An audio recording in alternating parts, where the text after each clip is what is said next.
Hey friend, Roger Christopherson here again with another first listener review.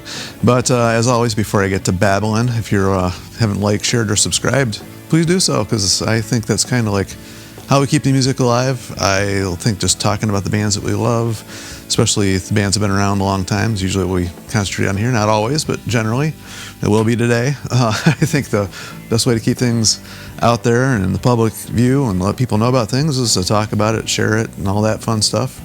And it's kind of the whole reason I started this channel, is because I was listening to the bands that I love. And I'm like, why do not more people know about these bands?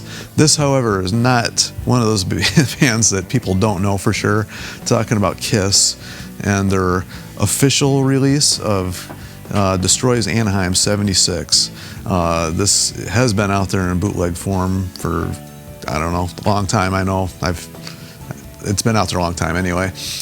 Can't say for how long, but I know it's versions of it have been out there. I've read reviews of it before and stuff. And I was interested in this one because apparently Eddie Kramer has gone back in and mixed the whole thing, and from the original multi-track tapes. Not exactly 100% sure. Haven't found why they recorded this. I'm sure there's information out there, so if somebody shares that, it was videotaped and recorded. I think it's mainly just because it was a huge, I don't know if it was a festival or what, but I know Montrose, Bob Seger, and Ted Nugent were like part of the opening acts, or maybe were all the opening acts. I don't know for sure. I know they were earlier on the bill, and Eddie Kramer was also, I believe, who produced Alive.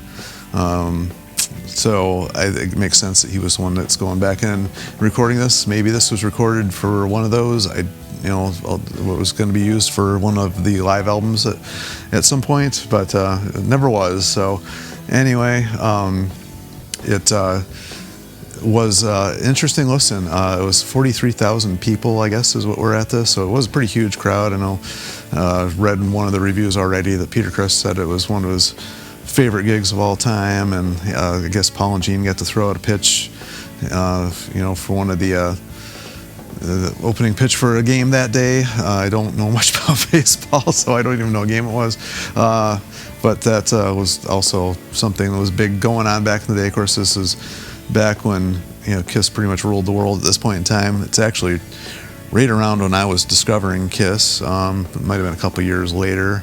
It was right around this time frame. I was actually really, really young, elementary school. I remember getting a Kiss 45. I won it at one of the fairs at my elementary school. It had Shout It Out Loud and Sweet Pain. I'd listen to that 45 all the time. I just remember setting up like a fake stage in my living room. My pretend guitar I had of something, cardboard cutout, and just remember just running out in the living room, jumping through a bunch of bags I had stacked up, crashing through it like I was a rock star or something. So yeah, this is the band that actually really started all that for me.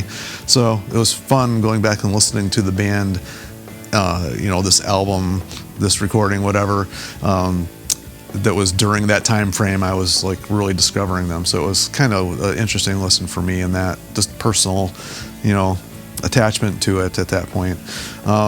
So anyway, it starts, of course, with Detroit Rock City. Just great album. They used that song as an opener for years and years and years, and you can just feel the energy right from the start. I kind of vaguely remember this bootleg from years ago, but I don't remember much about it. I've got a lot of Kiss bootlegs, and a lot of times when they're not a good recording, I'll listen to them just because I want to, but I will never go back.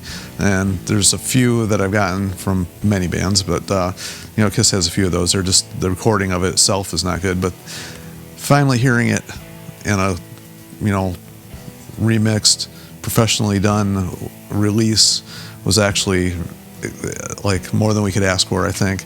And I'm glad I didn't remember much about it listening to this again, because I really enjoyed this as like a first listen.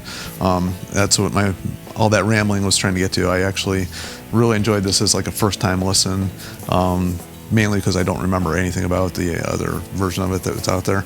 And just high energy. It's funny because I feel like these maybe were performed a little bit faster than the album versions. It just had that feeling that they were. I didn't go back and check. maybe somebody else out there has, but I don't know, I just had that feeling. And plus it was only a little over an hour long, 17 tracks is what's on here. There's, some solos and stuff. So not a whole lot of time for that amount of music, or for that number of songs anyway. But just goes through King of the Nighttime World, just the energy never stops. Let Me Go Rock and Roll, and Strutter. It was funny because I was listening to Strutter. I just actually read or heard something where Paul Stanley was talking about this song in particular and what it was written about, and I had never heard that story before. So when I was listening to the song, I was picturing these girls he's talking about. These put these like big boots on, and they would call them strutters, I guess. The girls themselves just get all dressed up to go out, and the girls that wore these big boots, that's what they're nicknamed them. That's kind of how the song came about. So I was kind of picturing that as I was listening to it. So that was just fun that I was listening to that while I was driving along, because I actually listened to this one as I was cruising down the highway, which is a great way to listen to music. But because we got Hotter Than Hell was up next. Nothing to Lose was actually, that was definitely a little bit more high energy than I think any version I've ever heard of that song. Was fun. And then of course Paul does his intro to Cold Gin, so I instantly knew what was coming up next. So I actually wasn't looking at the track listing as I was driving along, but I've heard that intro a few different times in the Cold Gin. Interesting, they didn't actually finish the song. It kind of went into a guitar solo with Ace Frehley playing, and obviously, and then it went right from that into Shout It Out Loud.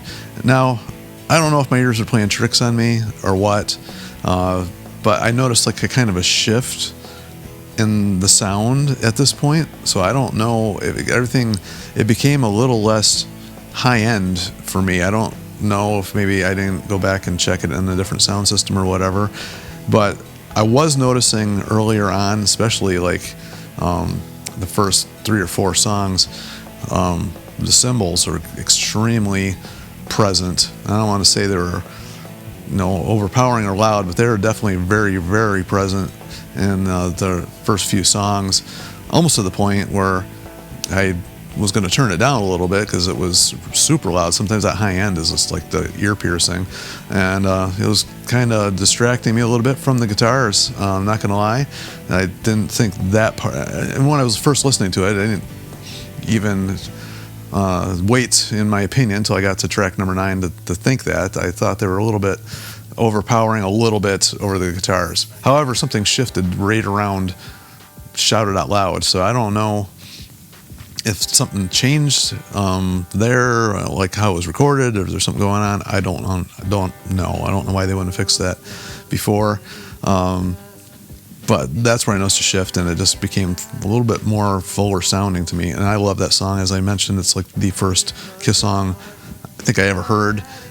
So that one has a really personal hold on me. And that one, and Do You Love Me, which also led into Gene's bass solo, which wasn't much of a bass solo, and never really is. It's Gene. I'm sure the visual part of it is more the part of his bass solo than the actual bass solo itself. If you've ever seen Kiss live, it's usually where he spits the blood and does the breathing fire and all that stuff. I've seen Kiss several times live, and that's what he uses that part of the show for. Of course, it goes right in the God of Thunder, which is very perfect for that song. The intro to that song flowed perfectly. And there we get Peter Criss's drum solo, which pisses Peter Criss is he was at his peak form. They all were at this point in their career, I think, singing, playing, everything, peak form. And his solo was probably the best at this point in time, I think, for what he's done throughout his career. So that was a cool solo. And of course, we got Rock and Roll Night, which you can't have a Kiss concert without that. Deuce and Firehouse, of course, come after that. Just extremely high energy. It seemed like it never backed down at all. It never slowed at all. Like just high energy the whole time. And they ended with Black Diamond, which is actually one of my favorite Kiss songs, Black Diamond, for whatever reason. Excuse me. The first time I think I ever heard that, I was watching Animalize, something on MTV. There was a live concert during the Animalize tour, and I saw Eric Carr singing that song, and I I didn't have a whole lot of Kiss albums at that point in time, and I went back and got everything from that point in time just because of Black Diamond. So just really enjoyed listening to this. I know that Kiss is well known, and they weren't at the time, but their live albums, it's been well documented, and people actually get mad when you say this. They went back in and fixed things. I'm not saying they did that with this at all. I don't know if they did or don't think they did, but they really performed well. I was actually halfway through listening to this, I was like, man, they're really sounding good. Like the adrenaline must have been kicking in, vocally just really spot on. And I was actually noticing a lot throughout the songs when there's some background vocals going on, spot on. I mean, they were just really nailing it, and there wasn't any major ooh, wow. You hear that sometimes in the bootlegs. You're like, oh gosh, that was a little bit rough in a spot there. Didn't really notice any of that, so don't know if any of that was going on there. I don't know. I'll just say that the performance was really good. I didn't hear anything out of place. If there is some stuff in there, I'm sure I'll be corrected. Definitely don't like to offend Kiss fans. I am a Kiss fan, huge Kiss fan, and so that was never my intention, but I didn't hear anything out of place in there, so if it was just a great performance. I'll just leave it at that. Great performance. Really enjoyed the recording of it. It was fun to listen to. As you can probably hear in my voice, I'm a little excited about it still. Really enjoyed it. Feel free to tell me what you think. I don't know if we're going to get a whole lot more of this sounding this good from that era ever, so I'm really enjoying the fact that this came out, and if they do release something else, I'll be very excited to hear it. I'll be first on here talking about it, I'm sure. Maybe not the first person, but I'll definitely be one of the first things I talk about after hearing it. Until then, we will see you.